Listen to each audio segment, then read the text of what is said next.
Coming up, Governor Pritzker says he's ready for a third term. What does that mean for his presidential ambitions? The Israel-Iran conflict intensifies, from the U.S. military response to local protests and security boosts. A complete recap of the big stories. Plus, a controversial movie in the park shut down. How to fix our housing shortage, and investigating an increase of sex assaults during air travel. This is your Fox 32 Chicago Week in Review. What's abundantly clear, Governor Pritzker wants a third term as Illinois governor. What's less clear, will he serve out all 4 years of that potential next term? The governor launched his run in Chestnut, the geographic center of Illinois. This morning, he kicked off a statewide tour at the Grand Crossing Field House, where he launched his initial run 8 years ago. I ran for governor in 2018 to change our story. I ran for governor in 2022 to keep telling our story. And I am running for governor in 2026 to protect our story. Pritzker touted his record expanding access to child care, more spending on pre-K through 12 education, and balanced budgets and improved credit ratings. But today's speech seemed a preview for how he might campaign on the national stage. We must reckon with the fact that everything is too damned expensive. From groceries to concert tickets to mortgages to cars to healthcare, we have created a world where one job isn't enough to raise kids. A 2028 presidential campaign might begin months after he takes office, should he win in 2026. When asked whether he'd commit to serving the full 4 years in Illinois, here's what he had to say. I'm running for governor of Illinois. I want to be governor of Illinois. That's 4 more years, yeah. But will you serve a 4-year term? Everything that I do, truly everything that I do in my job and every day when I wake up is about improving the lot of people who live in the state of Illinois, lifting up the working families of Illinois. Whatever I do going forward is going to be about that. Republicans say the governor's legacy in Illinois is one of bigger budgets, higher taxes, and less economic growth. Quote, J.B. Pritzker's first 2 terms have been nothing short of a total failure. He's prioritized illegal immigrants over Illinois families, hiked taxes, and rammed through the largest, most bloated budget in state history, said Illinois GOP Chair Kathy Salvi. Now remember, Pritzker has to choose a running mate, a new lieutenant governor, since Juliana Stratton is leaving to run for Senate. That announcement might come within the next few months. Now, Pritzker's statewide re-election tour will take him to Rockford, Peoria, Springfield, Belleville, and then quadrants in southern Illinois over the next 2 days.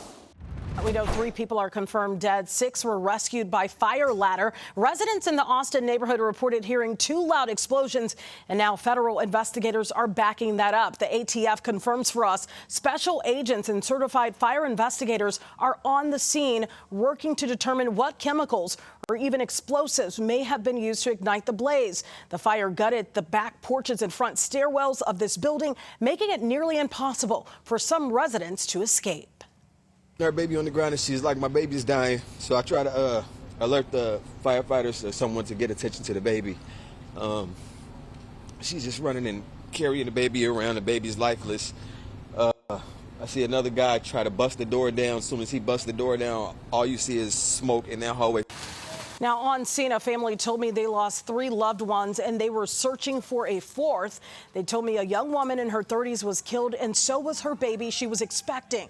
Her 4-year-old was also killed, and her sister in her 20s was missing, and her child is now on life support. Flames tore through the 3rd floor of a mixed-use building. This is in the 5200 block of West North Avenue. This happened at around 2 this morning, prompting Chicago firefighters to come from all over the city. Bullet casings were discovered at the scene. Surveillance cameras on nearby buildings and license plate readers at the busy intersection could give investigators critical leads in finding out who is responsible. They brought people down the ladders, did exactly what they're supposed to do. Mind blown by that someone had other intent for a personal situation, from what I'm hearing, a personal beef or something like that, and now you just jeopardize the lives of so many people. It's heartless, selfish, unbelievable. Now, police are not confirming this because this investigation is ongoing right now. But residents did tell me the fire was started because someone had an altercation with one of the residents, and that person wanted revenge. Displaced residents are being helped by the Red Cross. 2 days after U.S. airstrikes crippled its nuclear sites, Iran is retaliating. Iran fired at least 6 missiles at Al Udeid Air Base in Qatar, home to more than 10,000 American service members. But it's clear the U.S. knew it was coming. The base was evacuated, air defense systems were activated, and there are no reports of significant damage or injuries. The regime in Tehran is facing an existential fight right now. And so its survival in the short term requires escalation. The question now is how President Trump will respond and whether the U.S. is going to war with Iran. If you attack the United States and do harm to us, then everything is on the table. There are also real concerns about an attack on U.S. soil. Homeland Security Secretary Kristi Noem says her department is staying vigilant. We are continuing to evaluate every single threat and to proactively go after them before they do anything or take any activity. If President Trump launches another attack on Iran, most lawmakers on Capitol Hill will not want to be left in the dark this time. It's unconstitutional for a president to initiate a war like this without Congress. Every member of Congress needs to vote on this. There are resolutions in the House and Senate challenging Trump's authority to authorize the strikes without approval from Congress, but they likely won't gain enough support, with most Republicans backing the president. You know, officials in New York, D.C., L.A., and Miami are all increasing security at religious sites as a direct response. We're told that the NYPD is currently tracking the situation in Iran closely right now, saying in a post on X earlier that, quote, out of an abundance of caution, we're deploying additional resources to religious, cultural, and diplomatic sites across New York City and coordinating with our federal partners. The NYPD tells us there aren't any known threats right now, but they're keeping a closer eye on soft targets like churches and synagogues that could be vulnerable to attacks. Homeland Security Secretary Kristi Noem says the feds are working with local law enforcement agencies to hopefully stay ahead of any possible threats. My responsibility is to secure the homeland and to do all I can to make sure that we're identifying threats that may be here, what we can do to get in front of them before anything could happen to the population that live here in the United States, but also to work with our local governors and law enforcement to make sure that they recognize potential threats or suspicious activities. Meanwhile, over the last 24 hours, anti-war activists hit the streets in major U.S. cities like New York, L.A., and outside the White House, protesting military action in Iran. And now we're hearing groups are planning additional demonstrations around the U.S. tomorrow. The U.S. Palestinian Community Network, which has led dozens of protests in response to the Israel-Hamas war, is leading this afternoon's rally in collaboration with the Anti-War Committee of Chicago. They believe the Trump administration has committed war crimes in Iran and say the president escalated aggression in the Middle East by bombing 3 nuclear sites. They are calling for an end to the U.S.'s involvement. Meantime, others, including a spokesman for the Jewish United Fund, feel the actions taken were necessary. We heard from both sides this afternoon. This is very reminiscent of the early 2000s. As we remember 2003, many people were questioning, Bush's intentions and the needless cost to go about war. This is very reminiscent of 22 years ago. And so a lot of people are outraged, not only our community, but many communities across the board. Why are we involved in this? We shouldn't be involved in this. If you look back over the entire course of the Islamic Republic of Iran's history with Israel, almost every time there's a terror attack against Israelis, in Israel, against Americans, the return address is Tehran. Hopefully that can end now. And it appears this group is going to march after they rally here on Federal Plaza. We see their pickup truck with speakers standing by just on the street here. So that is the plan, but unclear where exactly they will march and for how long. We know this certainly won't be the last demonstration in the coming days. President Trump was not happy this morning when it seemed the ceasefire he helped negotiate was at risk of falling apart. But before heading to the NATO summit, he was making calls to keep it in place. These guys got to calm down. It's ridiculous. President Trump left Washington early this morning, capping off a dramatic 48 hours of military action and diplomacy that ended in a ceasefire between Iran, Israel, and the U.S. But after it took effect, Iran launched one missile, and Israel responded with more airstrikes. President Trump immediately called Prime Minister Benjamin Netanyahu, who agreed to scale back the attack, and the ceasefire seems to be back in place. I think they both violated it. I'm not sure they did it intentionally. They couldn't rein people back. NATO allies will surely discuss the situation in Iran, but the president's main goal this week is to secure a 5% defense spending pledge from NATO countries. Allied leaders will take bold decisions to strengthen our collective defense. But some experts see the 5% pledge as unrealistic because a lot of countries won't be able to afford it. In some ways, it's a mythical number put forth by Trump. The war in Ukraine is expected to take a back seat this week, even though Ukrainian President Volodymyr Zelensky will be attending some NATO events. NATO allies agree Russia continues to pose the greatest threat to Europe. The source of this war and the long-term threat to the European way of life is Russia. President Trump says Russian President Vladimir Putin called him to see if he needed help with Iran. President Trump told him, "No, I don't need help with Iran. I need help with you." President Trump is headed home from the NATO summit in the Netherlands, but not before making it clear that Saturday's strikes on Iran's nuclear sites were successful. The site is obliterated, and we think everything nuclear is down there. They didn't take it out. Trump officials are pushing back on a leaked U.S. intelligence report suggesting the strikes did not destroy Iran's ability to create a nuclear weapon.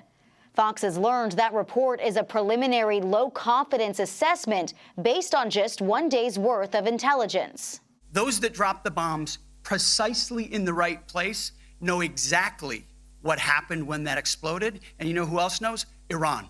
That's why they came to the table right away. A lot of their above ground facilities that are a critical part of a centrifuge program have been destroyed. And so a lot of what really is left is sort of what I call the residuals or the remnants of the program. A nuclear deal with Iran could also still be on the table. Trump says the U.S. will be meeting with Iranian officials next week, although he's no longer insisting on an agreement. To me, I don't think it's that necessary. I mean, they had a war, they fought, now they're going back to their world. I don't care if I have an agreement or not. Both the Pentagon and FBI are working to find the source of the leaked classified intelligence report.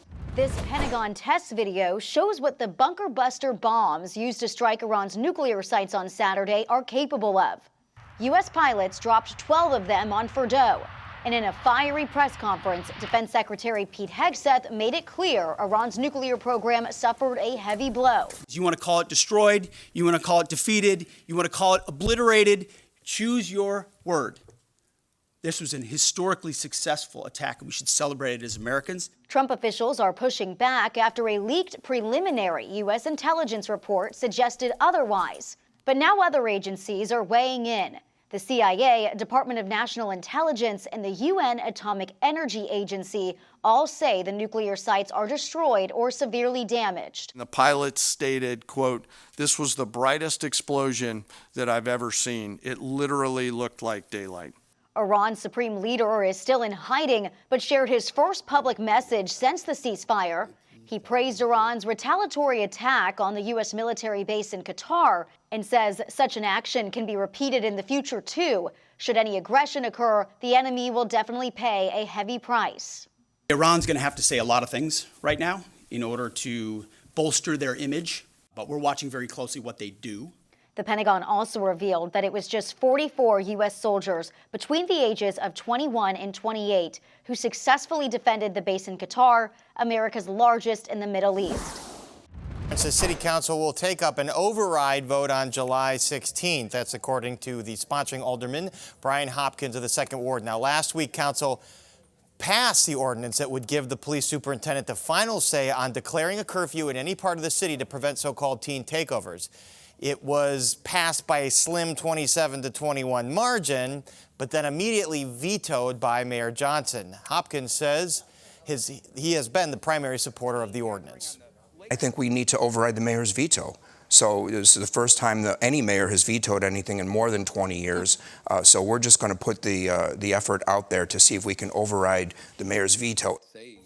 Overriding the veto would require 2/3 majority of the 50-seat council. That means 34 votes, and that Hopkins and supporters would have to flip 7 of their colleagues who voted against this. Now, the mayor says he believes a curfew could threaten the progress made on crime and safety this year, as he believes it would erode trust between the police and young people. Coming up, a controversial movie in the park shut down, how to fix our housing shortage, and investigating an increase of sex assaults during air travel.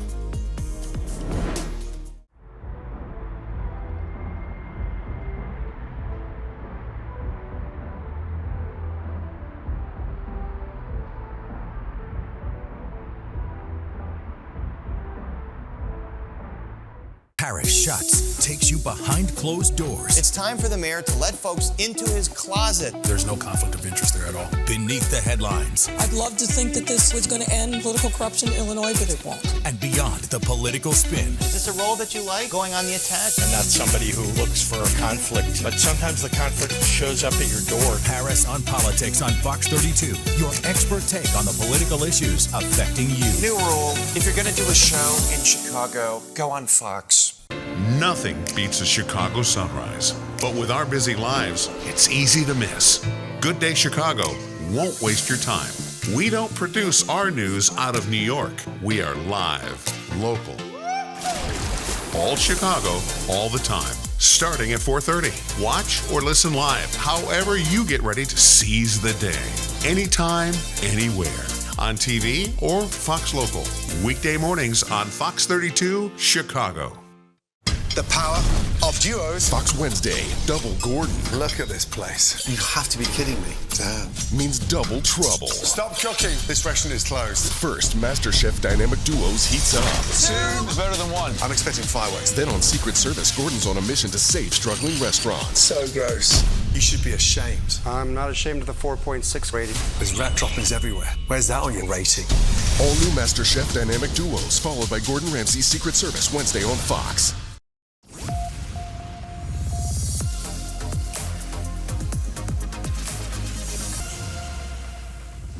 You think of movies in the park, you think of movies like Shrek or Ghostbusters or family-friendly films. Not so for a planned event tonight at Mary Barthelme Park here in the West Loop. This pro-Palestinian organization called Pali Action Chicago is promoting a Movies in the Park event to show a documentary called Israelism, and other groups are saying it should be shut down. Now, in the last hour, there has been a resolution to this, so I'll get to that in a moment. But let me give you the backstory here. So Israelism is a movie made by Jewish Americans, but it is very anti-Israel and pro-Palestinian. Some Jewish groups say that it is anti-Semitic, and it has no place being shown as part of a public movie in the Park series. Let's listen to Chicago Jewish Alliance. No one's censoring their free speech. However, what they're doing is they're saying it's not enough that we have access to the free speech. We are going into communities and we are going to shove our propaganda down people's throats. And these are real issues in real communities that are really harming Jewish people as well as their allies. Now, here's the thing. This group did not have a permit. They did not have a permit to set up a film screen here in the park, and the local alderman 34th Ward's Bill Conway says, quote, Alderman Conway's office is in communication with the Chicago Park District, who have told the group organizers they cannot hold this event in the park without a permit. This is not a sanctioned event. Again, the movie is called Israelism. It is very critical of Israel's war in Gaza, but the filmmaker behind this movie says that the criticism is unwarranted. To say that something is inappropriate or uncomfortable as a literal genocide is unfolding, that the U.S. is directly complicit in, is laughable and shows that, again, they do not care for oppressed people. And it's a true shame to have other Jewish people try to silence Jewish voices that they find to be inconvenient. So here's a resolution. A very powerful third party has come in to arbitrate this, and that is Mother Nature. The film organizers in the last hour have said this event will be canceled because they expect rain or thunderstorms in the area. It will be moved to an online film screening and discussion, although a source close to the city says Chicago police were planning to be here to prevent them from setting up this film because, again, they did not have a permit. And Emily Walls might know a little better. I'm looking around here. I don't see any imminent threat of rain, but that's what the organizers are saying. It is canceled now because of the forecast. New week, new wage. Chicago's minimum goes up Tuesday, July 1st. So does base pay for workers who rely on tips. Their rate jumps by more than $1 to $12.62 an hour. It's year 2 of a plan to close the gap with the city's full minimum, which will be $16.60. We're not going back to the days when a restaurant worker had to deal with harassment on the job because they were scared that they would lose out on tips and needed to feed their family. We're not going back to the days when a black woman would come home with no more than $20 after a full day's worth of work. City officials say the One Fair Wage ordinance is driving growth. They point to 856 new food business licenses since last summer and fewer cancellations. But the Illinois Restaurant Association sees a different trend. The group says more than 100 places closed and over 5,000 jobs were lost. A vegan restaurant owner in Little Village supports the law but says sticking to it takes sacrifice. If you worked, 16 hours a day, sometimes it's just enough to pay the rent on the 4th instead of the 1st. And so when I opened my restaurant, I wanted to do everything that I could to give my employees the experience to live a life where they didn't have to struggle as much as I did. The association wants the city to hit pause. It backs a proposal still in committee to stop the plan. For now, the city is moving forward, and not everyone agrees on where that leads. We know the next outbreak is not a matter of if, but when. President Trump nominated Susan Menarez to lead the Centers for Disease Control. The longtime federal employee has been the acting director since January. But during her confirmation hearing, senators seem to be most interested in asking about Health Secretary RFK Jr.'s new vaccine panel. Anything come to mind, though, that you disagree with him on? The secretary is doing the important work of leading a complex agency. Menarez backs vaccines, saying they save lives, but many have expressed concerns about Kennedy's past skepticism. Vaccines are not all good or bad. The Advisory Committee on Immunization Practices started its first meeting today. Earlier this month, the HHS secretary made headlines after dismissing all 17 members. They were replaced with 8 new members, but one pick withdrew before the first meeting. Senators on both sides of the aisle said they're concerned about the group advising on who should receive certain vaccines. Given that there is no confirmed CDC director, along with an ACIP panel, which has very few members, many of whom lack broad vaccine and immunological expertise, there are concerns about the rushed nature of this process. Secretary Kennedy announced COVID-19 vaccines will no longer be recommended for healthy children and pregnant women. The panel plans to discuss that this week. We all know Juneteenth is a national holiday. However, in Aurora, this year's flag-raising ceremony sparked controversy with the new mayor issuing a public apology on social media. Video from last year's Aurora Juneteenth flag raising shows a celebration under former Mayor Richard Irvin. But this year lacked all the pomp and circumstance. Instead, pictures show a handful of people in attendance the day before the national holiday. And some residents like Shar Peterson found out at the last minute it wasn't happening. We were told, oh wait, there's not going to be a flag raising.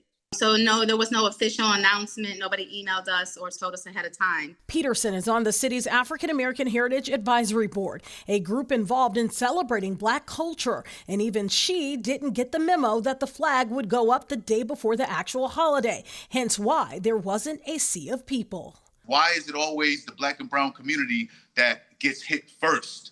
Business owner and resident Gregory Bossier says the only reason the flag went up at all is because of pressure from the community. But these images show 12 days before, on June 6th, the city of Aurora under the new administration celebrating Pride. The new administration says it was already planned by the previous mayor, and the move was made to prioritize the city's spending. I think my question and concern, like everyone else, is like, why did it start with Juneteenth? Okay, and it just seems to me that it could have been done differently in a more professional way. The newly elected mayor, John Lash, acknowledged he should have alerted the public and issued this statement saying, quote, previously city-run flag-raising events came at the cost of taxpayer funds. My objective is to still honor the diverse cultural heritage that makes up this city, yet do so in a community-minded, fiscally responsible manner. This is why I'm choosing to cut back on the flag-raising ceremonies of the past and instead supporting community-led events that celebrate important holidays to Aurora's diverse population. Former Mayor Irvin says the decision doesn't make sense because the city council previously approved the flag raisings in the budget, on average costing $1,500 or less each. Under Irvin, more than a dozen flag raising ceremonies took place in 2024. The menial cost in a $750 million budget to celebrate our community and our liberty and our freedom is small, and that's what government's for. If this mayor truly wanted to assist the community. The mayor's office says at any time groups can request to have a flag raised at City Hall. Even with these road closures put in place earlier than expected, at least from the folks we spoke to on camera, there still remains a lot of excitement from South Loop residents and from those who stay right here downtown. Next weekend, the world's fastest drivers and race car superfans back again here at Grant Park. We've been kind of anticipating this already happening. Last year it happened. Again this year, I think, it's just kind of be mindful of the street closures, know where they're at, and kind of plan ahead. For those that rely on Columbus Drive, continue to pack your patience through traffic delays. Updated NASCAR street race closures now include Columbus Drive from Jackson to Roosevelt, also Balbo from Michigan to Columbus. This is crews repair roads that have buckled due to extreme heat, according to OEMC. For those of you who work in it, what is it like just setting up for NASCAR? Last 4 days, 100 degrees. Make sure you guys drink a lot of water. Yeah. Hydrate. With more sidewalks closed as well, today we spotted crews adding finishing touches to risers. Eddie Monaco, visiting from New York, says he'll certainly be back for the high-speed showdown. Great show. The show must go on. Yeah. A little buckling, you fix it up, you get it going. It's going to be awesome. I'm telling you, you're going to get a lot of new fans, too. And it's good for the city. This year's NASCAR street race takes place July 5th through the 6th, attracting tens of thousands to Grant Park. Organizers say businesses and residences will remain accessible during course cleanup, race weekend, and for breakdown. What about some of the road closures don't really bother you at all or anything like that? I just changed the path I take, so okay. I think it's fine. Crystal's number one priority was always her daughter, Isabella. Officer Crystal Rivera is being remembered not just for the badge she wore, but the life she led beyond the uniform. The single mother was just days away from celebrating her daughter Isabella's 11th birthday, but that moment never came. On June 5th, Officer Rivera was killed in the line of duty. It's a nightmare. It's the greatest fear in the world. The weird thing about it is when you get that phone call, it's almost as if the phone rings differently. Rivera spent 4 years with the department, serving on the 6th District's tactical unit, known as Mama 2 by her team. Her compassion and leadership set her apart. Crystal would be smiling with a weapon or two, along with drugs, illegal car opening devices, and multiple offenders sitting in the processing area. Then she would say, "Commander, I know it's only 10:30. We'll knock this out and we'll get you something else." Her last call came during a foot pursuit near 82nd and Drexel. As a rifle was pulled on officers, Rivera was shot accidentally by her partner. Investigators say he slipped and his gun discharged. But her family doesn't want to focus on how she died. They want the world to remember how she lived. Some lights shine so brightly. They leave a glow long after they're gone. Crystal was one of those lights. The 36-year-old was raised in Humboldt Park by Puerto Rican parents, the youngest of 3 sisters. Her father was a preacher. Faith was her foundation. At her funeral, dignitaries, including Governor J.B. Pritzker and Mayor Brandon Johnson, paid their respects. Her commander spoke of the cop behind the badge, her best friend of the woman behind the smile. Bold enough to wear a badge, but let me tell you, too jumpy to sit through a horror movie. Fierce one moment, a total softie the next. She was the youngest of 3, a single mother, gone too soon, but never forgotten. The Supreme Court has cleared the way for deportations to third countries. Their decision grants President Trump's emergency request to send migrants to countries other than their nations of origin with minimal notice. The Department of Homeland Security is celebrating the decision, saying in part the Supreme Court ruling is a victory for the safety and security of the American people. Fire up the deportation planes. The decision pauses a lower court ruling from a Boston judge back in May. He said the government's actions lacked due process and violated the Constitution, blocking a flight with 8 migrants convicted of serious crimes from Myanmar, Vietnam, and Cuba headed for South Sudan. The White House vowed to fight the decision. President Trump promised to get vicious, illegal alien murderers, rapists, and pedophiles like these out of our country. These judicial activists want to unilaterally stop President Trump from deporting foreign terrorists and keeping the American people safe. We hope the Supreme Court will continue to rein this in as soon as possible to restore proper constitutional order in our country. Justice Sonia Sotomayor, joined by 2 other liberal justices, issued a dissent saying the court was, quote, rewarding lawlessness and that the government's misconduct threatens the bedrock of the rule of law. The High Court gave no explanation for the ruling. The Justice Department says the government is now considering next steps. Coming up, a controversial movie in the park shut down, how to fix our housing shortage, and investigating an increase of sex assaults during air travel.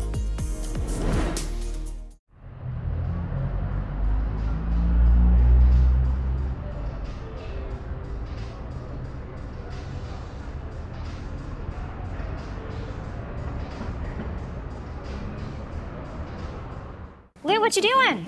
Hey, Caitlin, I'm looking for this stream everyone's talking about. Fox Local? Yeah. Give me. App Store, download Fox Local, open it, pick Chicago, boom. Oh, that was easy. Hey, Paris. Hey, I got this stream on my phone finally. I'm on there. Everyone's on this thing. Now you can watch Paris on Politics anytime, anywhere. Hey, Anita, I'm on Fox Local. I know, Lou. I watch you on Bears Blitz on Fox Local. Fox Local. This is big stuff. Glad I could help. This weekend, kick back and catch up with Fox 32 on Fox Local.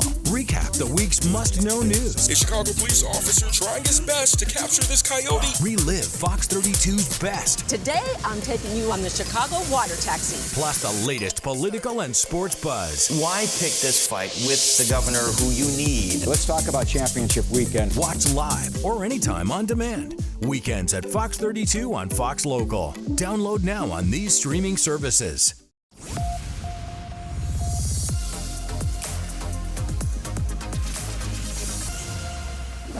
All right, we all know it is a cutthroat real estate market, and one factor driving this is a shortage of inventory, causing home prices to spike. This is basic supply and demand. This is not only impacting aspiring homeowners, but also renters as well. And here to tell us more is Frank Manzo. He's an economist with the Illinois Economic Policy Institute. Frank, thank you for being here. Thank you for having me. All right, so how bad is the shortage right now, and what can be done to address it? Great question. Yeah. So in Illinois, we're currently facing a shortage of 142,000 homes. It's causing home prices to spike, causing rents to spike, and it's leaving many families unable to find and afford housing. And what we have found is that Illinois needs to more than double new home construction across the state, and that's everything from single-family homes to condos to townhomes. So 142,000, it's down what it would be during a typical buying cycle. Is that? Yeah, accurate? So that's exactly right. So we have fewer homes for sale now than we used to have prior to the pandemic. There's fewer homes for sale. There's more people who are currently working now than there used to be. So there's more demand for those homes. And then there's also institutional investors who have come into the market who've bought homes with all cash, and they've turned these properties into short-term rentals who are lowering the supply as well. So there's a shortage of these homes, and people want to own their homes here in Illinois. Our home ownership rate is consistently higher than the national average. They want want to own their homes, but they're unable to do so. What do you think, what measures could be put into place in terms of policy to address this shortage? Right, so there's a number of policies that could be put in place, and in honor of Global Beatles Day, we can work it out. We can work it out. There you go. I like it. A couple of things we could do in Illinois. We could ease zoning restrictions. We could streamline permitting. We could enable more areas across the state to build multifamily housing. Those are a couple things, but then there's other things like, we have vacant office and commercial properties across the state that could be converted to residential units, so we can have more tax incentives and low interest loans to accomplish that. We could build more affordable housing, and then we could take steps to address all those institutional investors and short-term rentals like Airbnbs, and there's some policies that could be in place to this all seems very, like, this red tape seems kind of solvable. Like you would think. Are you in the institute getting through to some of these lawmakers to perhaps cut some of this bureaucracy? Well, it's a state issue, but then there's also local governments, and we have lots of home rule across the state. It's a local issue as well, and so there's steps that are being taken across, here in the city of Chicago, but it requires lots of local units of government to get involved and things. So we're communicating with those folks, but it's Naperville to Chicago to Carbondale, all across the state. It's kind of an all-in process. How does Illinois compare in terms of the expense of homes or the price of homes right now compared to other states? It's a great question. It's a good news and a bad news story. I mean, the good news is that Illinois remains more affordable than most states. We're right in the middle of the pack in terms of monthly homeownership costs and median rent. The bad news is that it's a trend line of worsening affordability. Our homeownership rates or our monthly homeownership costs are worsening because home values are rising. Yeah, taxes. Mortgage rates are higher, property taxes are rising, and actually homeowners' insurance premiums are skyrocketing. And because of all of that, the all-in price, the monthly cost to own the same exact house has gone up dramatically in the last few years. So if you're going to buy the same house, insurance it's crazy. has practically doubled. I no longer fly. The last time Andrea White was on an airplane was in January 2024. The Ohio businesswoman was on a layover at O'Hare Airport for a work trip when she boarded a United flight to San Diego. So as I was putting my things under the seat, putting my phone in the back pocket of the chair in front of me, he had reached over and grabbed between my legs. Andrea was in the middle seat. I looked at him and told him not to touch me again. She stood up and looked for a flight attendant for help. This flight attendant told me I was out of touch with reality if I thought we weren't going to bump elbows on a full plane. I proceeded to tell him that we weren't bumping elbows. Andrea says the flight attendant also told her he couldn't kick anyone off the plane. So when he walked away, the individual who was next to me took that as an opportunity to grab me again. At this point, I yelled for the flight attendant again. According to the lawsuit Andrea filed against United, the second time was worse. It states the assailant, quote, grabbed the plaintiff's crotch again, this time hard enough to leave a bruise, unquote. The complaint says the flight attendant then tried to move the assailant to another seat twice, but those passengers refused to be seated next to him. The attendant finally escorted the man to the jet bridge, where police later arrested him. I eventually picked up his backpack and tossed it to him and said he is so inebriated that he does not know that this is the luggage he carried on board. While prosecutors initially charged the offender with criminal sexual abuse, he later pleaded guilty to a battery charge. It's very upsetting because this was an avoidable situation, preventable situation, but the sad reality is United doesn't care. Craig Tobin is Andrea's attorney in her suit against United. Most passengers don't know is there's a federal regulation imposed on airlines that they are not allowed to allow anyone who appears, they don't have to be intoxicated, they have to appear to be intoxicated, is not allowed to board that airplane. That's the defense that the airlines could use and should use when somebody's entering, getting on their aircraft. Does it always happen? It does not. Keith Cianfrani is an expert on federal aviation regulations and safety. Flight attendants are busy trying to get ready to push back. So they don't always check all the different passengers, and sometimes these things happen and they squeak by. Now, doesn't mean all the sexual assaults were related to alcohol, but that seems to be the large majority of them. The FBI investigates crimes that occur aboard an aircraft. For sexual assaults on a plane, the Bureau says 67% involved alcohol or drugs. Offenders are typically a male who is seated directly next to the victim, and the victim is usually sitting in the middle or window seat. People should be vigilant and aware of their surroundings. Ryan Maxwell is an assistant special agent in charge at the FBI Chicago field office. He oversees bureau operations at O'Hare and Midway airports. The numbers of reports of sexual misconduct incidents aboard aircraft has increased. There may be incidents that have gone unreported. The FBI says sexual assaults on planes have gone up 60% since 2019.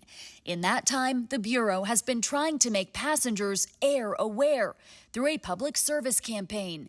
Cianfrani says there are a couple reasons for the increase in cases. People are flying more, and there's more delays at the airports for whatever reasons, air traffic control, it could be weather, especially at nighttime. When there's a flight delay, Cianfrani says some passengers like to go to the airport bar and have a drink. When they get on the aircraft, they're able to board because they're not basically screened. That's not really something passengers like Andrea White want to hear. She shares that she survived a sexual assault several years before boarding that plane last year. Not only did this flight affect her PTSD, she says she now has night terrors and flashbacks. That if anything, I am more angry with that airline for taking things away from me than that man. But that airline, they can change. They have the ability to adopt new rules. They have the ability to implement new procedures. Despite what happened in Andrea's case, if you believe you are in danger or have been a victim of sexual assault on a plane, the FBI says you should immediately contact a member of your flight crew so they can contact law enforcement. These numbers show nearly 1 in 3 borrowers haven't made a single payment in at least 90 days. Now, that's the highest delinquency rate on record. And according to TransUnion, it could get even worse for many borrowers starting next month. In July, an estimated 1.8 million people are at risk of defaulting on their student loans, meaning they haven't made a single payment in nearly 9 months. Yes, you heard that right, 9 months. According to Bankrate, many borrowers fell into a bad habit of forgetting about their student loans during a pandemic-era relief program. But now the federal government is collecting those payments once again, and borrowers who still haven't adjusted could be in for a reality check very soon. It's really on or about July 1st that we're going to see more people rolling into default. So the key timeframes are 90 days is basically serious delinquency, and then 270 is default. And only recently, within the past month or so, did the federal government resume collections on student loans. That had been paused for about 5 years, starting with the pandemic and then beyond. So, really, we're just starting to see this roll out. That's why I fear that it could get a lot worse before it gets better. Now, when accounts are 90 days past due, that's when credit scores really start taking a hit. And when accounts are 270 days past due, meaning they fall in that default status, well, that's when the Department of Education can start taking those payments out of things like paychecks and tax refunds. Coming up, we end the week with a visit from Alfonso Ribeiro. I look at it very simply as if you're a fan, there is no real wrong thing to say, but I will say asking a brother to dance for you in the street is typically not the right decision.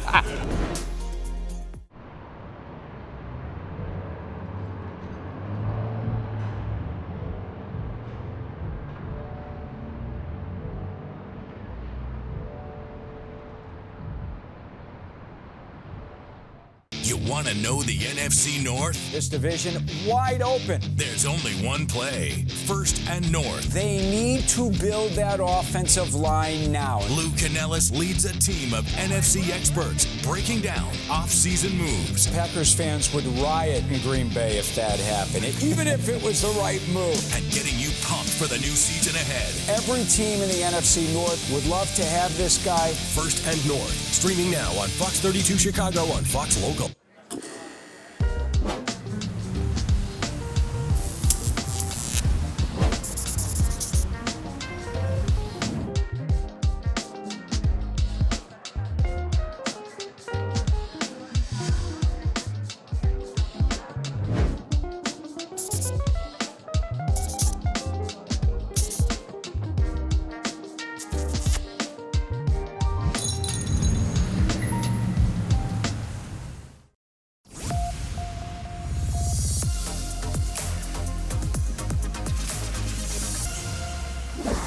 It is the perfect way to celebrate the 4th of July. A Capitol 4th celebrating 45 years of music, fun, and fireworks live from the West Lawn of the U.S. Capitol. It airs July 4th on PBS. It's hosted by one of my favorite people on the planet, one of the most iconic and beloved names in pop culture, Mr. Alfonso Ribeiro, who joins us live. Alfonso, look how great you always look. It's kind of annoying that you look better and better every time I see you. Listen, you got to have good people. You got to have good people around you that make sure that you always look good. You put the right suit on. It's like I had multiple options for my suits today, and they were like, nah, go with this one. This is the look. I was like, I'll do this.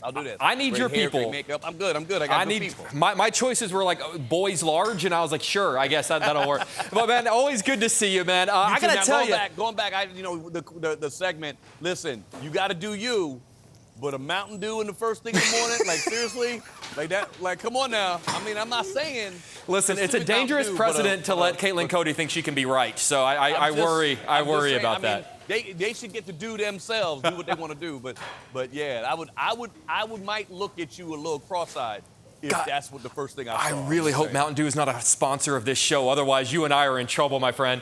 No, that's what I'm saying. It's not Mountain Dew. I'm just saying a cola. Understood. All right, I gotta switch back to what we're here to talk about, man, because you have got some insane killer lineup of the musical guest, and I'm just sort of curious, man. All the names you guys have, they're going to be there on July 4th. Do you get to stop and actually enjoy the show, or are you moving around too much to actually be able to enjoy it? Well, I'm moving around a lot. They got me in different spots, but it's almost like listening to music where you're listening to it, right? So I might be on stage. I don't get to see all the artists perform, but I get to listen to them all. So for me, listening to the Beach Boys and the Temptations and Yolanda Adams and Abby Carter, like that's going to be fun regardless of whether I'm actually watching them perform. Hearing some iconic music is going to be special. So I still get the flavor. You get the flavor. I want you out there, man. When do we get to see your performance out there? Well, last year I opened the show with a performance, and that was a lot of fun. We're taking a year off. We've got so many great tributes that we're doing this year, and so many great artists. We're like, you know what? We'll just let Alfonso just host this year. We're just gonna let him host. Give the other music artists a break. I get that. In addition to a really great music lineup, you guys have an amazing tribute to our military and our veterans and our first responders. Tell us a little bit about that. Absolutely. It's our 250th anniversary of the Army, Navy, and Marine Corps, and it's an all-volunteer, armed forces defending our nation. And so we want to give them a tribute. We're going to have a fantastic tribute for them. It's going to be one to see. It's always great. I mean, our producers do such an incredible job of making sure that everyone feels the love every year, and especially this year. And we're honoring our first responders, our police, fire, EMT, paramedics. We're going to have a wonderful tribute for them. We're honoring the greatest generation to commemorate the 80th anniversary of the end of World War II. So honoring some of our greatest war heroes. And of course, the night will end with the fireworks over the National Mall there in DC. It's going to be an incredible night. Great fun television to end the 4th of July. It always is. Alfonso, really quick before we go, man, I have confessed to you many times how much I love you, how much I grew up watching Fresh Prince and your work there. And every time I brag to people that I get to talk with you, they always say, oh, you know, ask him about Tom Jones, ask him to do the dance. And I say, no, guys, like, we got to let it go. It's been decades. He's been asked that every day for the last 30 years of his life. I'd love to know, from your perspective, for fans, if we see you on the street, what are the do's and don'ts? What are the things where you go, you know what, would love to talk with you about this. We got to stop talking about that.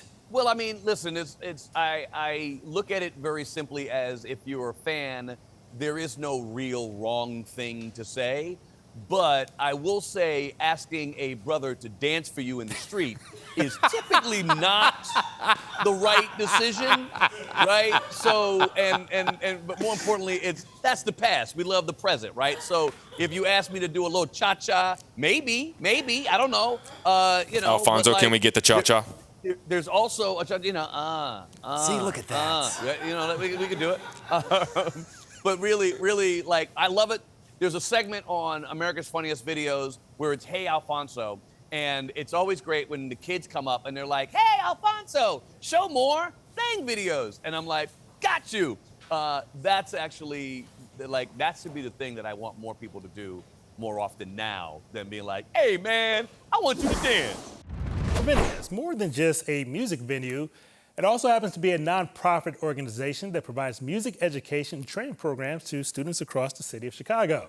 Joining us this morning are the Jazz Scholars. They receive year-round artistic and career guidance from mentors from some of the city's finest musicians. This past weekend, they actually opened for jazz pianist and singer Diana Krall.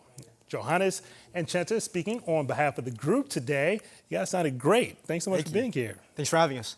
What got you interested in music? Honestly, just like my brother, you know, he played saxophone as well. Getting a lot of music came from my family, so just like continuing the lineage of that kind of. And why the saxophone? Of all the instruments to play? Honestly, it was my brother. Like, I got it from him. Learn from the family. So what has being part of this jazz scholarship meant to you personally and musically?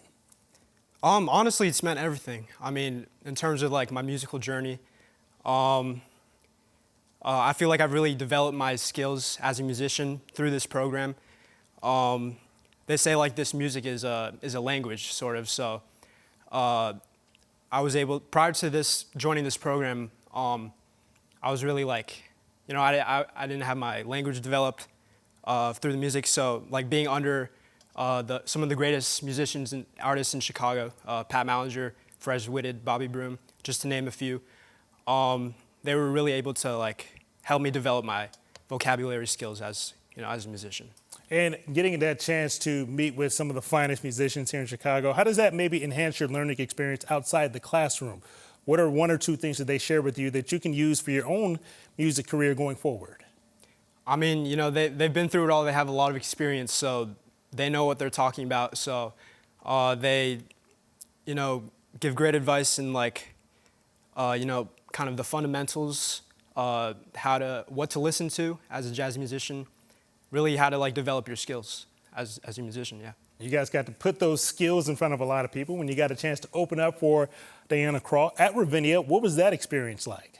I mean, to have an opportunity to open for like a big name such as Diana Krall, I mean, it's an amazing experience, like really once in a lifetime event, you know. And you guys were playing in the break a little bit. You sounded amazing. I'm gonna let you do your thing. All right, thank you. Go ahead.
This has been your Fox 32 Chicago Week in Review. See you again next week.